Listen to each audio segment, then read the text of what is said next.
क्या खाद्य तेल बाजार को एक बार फिर से कोई बड़ी राहत मिलने की खबर है?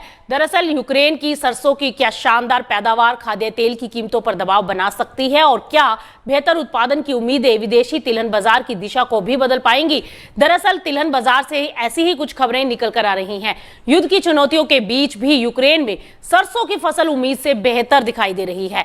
शुरुआती कटाई के आंकड़े ये बता रहे हैं कि इस साल प्रति हेक्टेयर उत्पादन पिछले साल के मुकाबले काफी बेहतर है।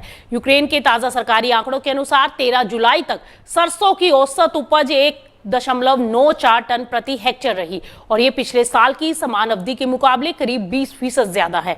हालांकि कहानी यहीं खत्म नहीं हो रही, क्योंकि कटाई की रफ्तार अभी भी पिछले साल से धीमी है और अब तक केवल 70,000 हेक्टेयर क्षेत्र में कटाई पूरी हुई है, जबकि पिछले साल इसी समय करीब 1,80,000 के आसपास ये कटाई थी। यानी कटाई इस समय भले ही धीमी हो, लेकिन खेती से बेहतर पैदावार जरूर निकल रही है और अब तक करीब 1,49,000 टन सरसों की आवक हो चुकी है और सबसे ज्यादा उत्पादन ओडेसा, माइकोलाइव और डेनिप्रोपेट्रोव्स्क क्षेत्रों से मिला है, जबकि सबसे अधिक औसत उपज जकारपातिया क्षेत्र में दर्ज की गई है। और अब बाजार की नजर मौसम और कटाई के रफ्तार पर है। अगर आने वाले दिनों में मौसम ने साथ दिया और कटाई तेज हुई तो विदेशी बाजारों में सरसों की सप्लाई बढ़ सकती है और ऐसा होने पर सरसों तेल, कैनोला ऑयल और अन्य खाद्य तेलों की कीमतों पर दबाव आ सकता है।